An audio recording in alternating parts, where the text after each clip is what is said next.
Assalamualaikum warahmatullahi wabarakatuh. Saya Siti Nur Alisha binti Muhammad Amran dari Sekolah Rendah Islam 1. Saya berumur 12 tahun. Saya memegang jawatan sebagai pengawas sekolah dari tahun 4 lagi. Pada waktu lapang, saya suka membaca buku untuk menambahkan ilmu pengetahuan. Saya selalu mengunjungi pusat sumber sekolah untuk mendapatkan buku-buku pilihan saya.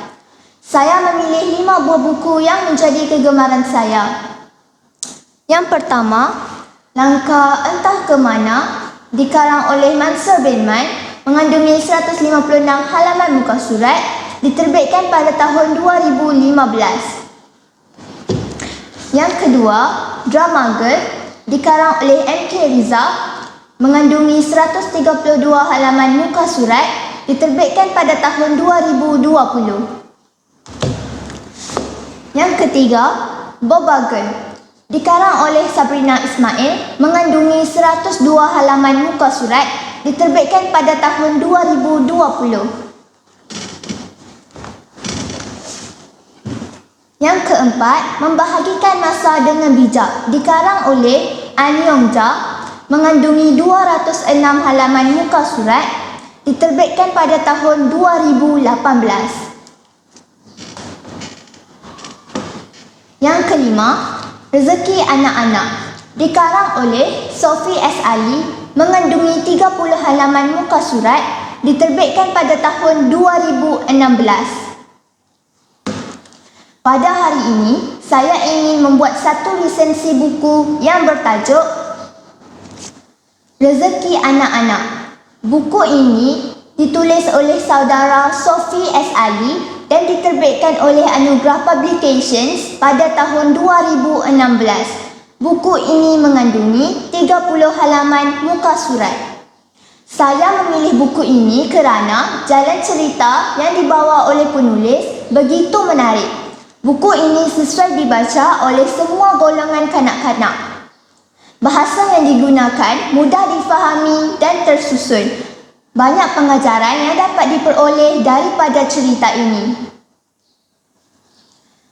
Buku ini mengisahkan sepasang suami isteri iaitu Pak Halim dan Mak Wan yang tinggal di Kampung Felda. Mereka bekerja sebagai petani dan bercucuk tanam atas sebidang tanah kepunyaan pasangan Cina yang kaya raya.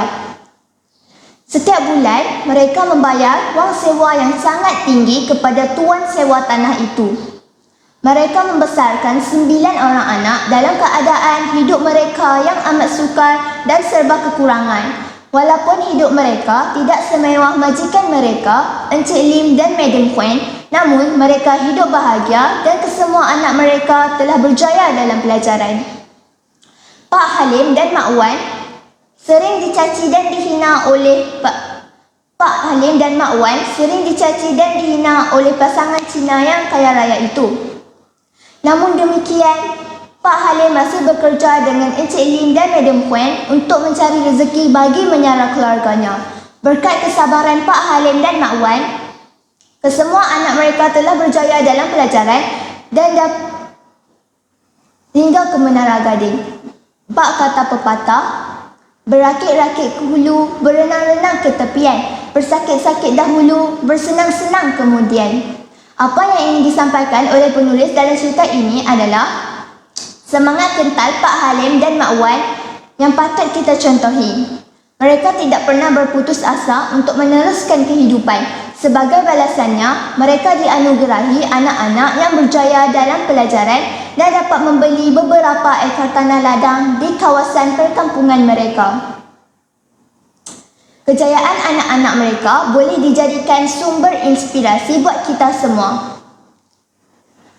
Pengajaran yang dapat kita ambil daripada cerita ini ialah kita janganlah bersikap angkuh dan sombong serta mementingkan diri sendiri. Kita perlu saling menolong antara satu sama lain dan membantu orang yang dalam kesusahan. Contohilah sikap Pak Halim dan Mak Wan yang membantu Encik Lim dan Madam Huan ketika mereka sangat-sangat memerlukan bantuan kerana desakan hidup yang dialami agak mencabar. Walaupun Pak Halim dan Mak Wan pernah dicaci dan dihina pada suatu masa dahulu, namun mereka tidak berdendam dan sanggup memaafkan semua perbuatan yang dilakukan oleh majikan mereka dengan seikhlas hati. Mekar sejambak bunga gubahan, jatuh sekuntum di atas peti. Membaca itu suruhan Tuhan, Al-Alaq diturun menjadi bukti. Cantik sungguh si bunga kejora, buat hiasan di hari raya. Marilah sahut seruan negara, bangsa membaca, bangsa berjaya. Sekian, terima kasih. Wabillahi taufiq wal hidayah. Wassalamualaikum warahmatullahi wabarakatuh.